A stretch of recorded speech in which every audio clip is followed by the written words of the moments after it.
Today we are looking at the barbell Romanian deadlift, or RDL for short. The barbell RDL is a deadlift variation that is based more around hypertrophy or muscle building than its other deadlift variants. This exercise aims mainly to build your hamstrings but will give you some killer glutes along the way. To start, set a barbell in a rack around mid-thigh height. From here, grab the barbell with both hands, ensuring your hands are just outside of hip width. Your thumbs should roughly be able to touch your thighs. If the height is set correctly, your knees should be slightly bent and standing up straight should free the barbell from the hooks. From here, take 2 to 3 steps back. Start the movement by first thinking about pushing your hips backwards while keeping the barbell close to the legs. Aim to keep the shoulders pinned back with good alignment from the head to the tailbone. From the bottom position, aim to drive the hips through with a good amount of force back to your starting position. For re-racking, simply walk the barbell back into the rack until it hits both sides and drop it down into the hooks. Now we're going to look over the key points in order to master the barbell RDL. These are going to be broken up into your barbell depth and full body positioning. Let's start with depth. With the barbell RDL, we are basically looking to maximize something called hip flexion. Simply put, this is just the movement of pushing the hips backwards. Watch this slow-mo clip of me performing the lowering phase of an RDL. There reaches a point where my hips physically cannot move any further backwards, and continuing to lower the bar down only causes my lower back to start to round. We are aiming to hit that fully lengthened position while maintaining that upper lower back position. To track this, I'd recommend setting up your phone from a side view or just getting a friend to come and have a look. Perform a few reps aiming for as much range as possible, even going past that fully lengthened position, because this will allow you to see where your end range actually is, and you should continue to train in this position as much as possible. Next up is your full body positioning. Now I've kept the title on this section pretty broad because there are a few areas that I would like to cover.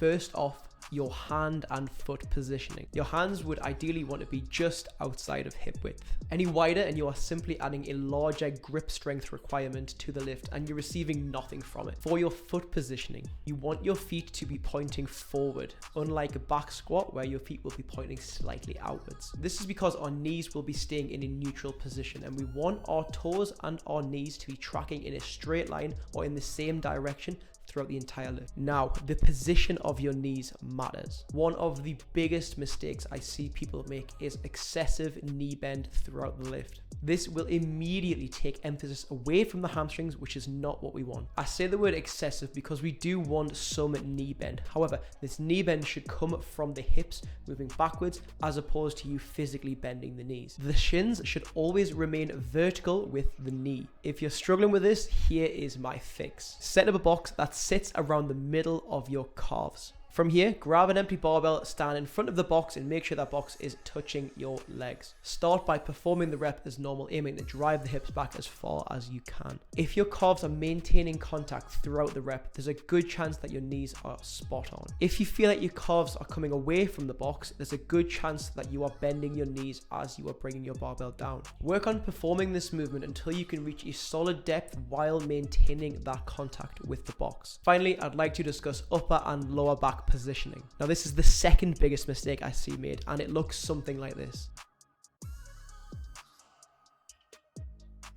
Now there are a few things that could be going on here, but the main thing is the inability to move the hips properly. When we perform the RDL, our hips move from a posterior tilt at the start of the lift and an anterior tilt at the end of the lift.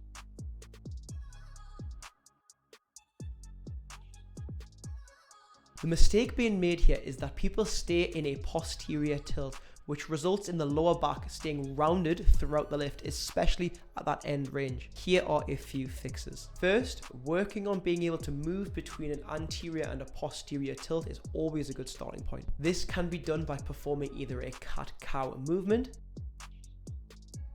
or a lying hip rotation. Once you've gotten better at this, we can then move into performing an RDL with a dowel. To do this, grab a studio barbell or something that is relatively long and light. You then want to place it on your back like shown. You should be aiming to maintain 3 points of contact here. These are the head, the shoulders, and the tailbone.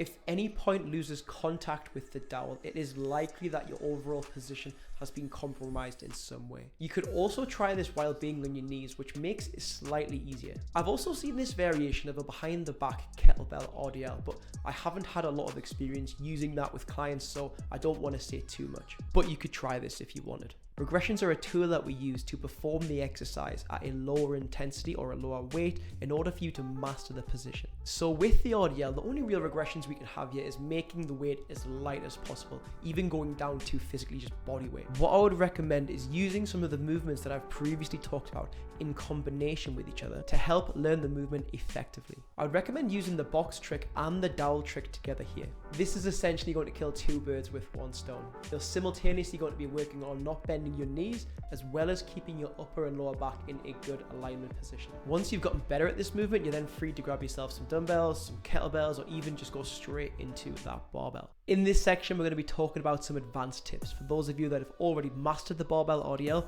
and are now just looking to get as much as you can out of the exercise. Tip number one is to use lifting straps. In my opinion, this is an absolute essential for anyone performing the barbell RDL at any level. Now, I can already hear the gym bros coming at me. That's cheating, bro. But look, the goal of an RDL is to maximally load the glutes and hamstrings, not your grip strength. If you do want to train grip strength, there are far better exercises that you could pick. And if you do want carryover into your deadlift, I would much prefer the stiff leg deadlift over the RDL anyway. To use lifting straps, you want to first create a loop which will go around your wrist. You then want to make sure that the strap just simply goes between your thumb and your forefinger. You then want to make sure that both straps are nice and tight to your wrist. From there, you want to start from underneath the barbell. I'd recommend starting just outside of where your hands are going to be and creating the loop around the bar in a singular layer. And then tighten right at the end. If you need to adjust your hand position, you can simply wiggle back and forward until the correct position is found. Tip number two is for maximizing the potential muscle recruitment in the RDL. First and foremost, we want to be slowing your eccentric or the lowering phase as much as possible. This is where muscle damage occurs and is important for muscle building. We want to be imagining driving the hips backwards, but also a slight degree upwards as well. This is going to help you to maximally lengthen the hamstrings. You then want to be generating a powerful concentric phase. You can increase the intensity of the concentric or the upward phase by simply placing a band either over the barbell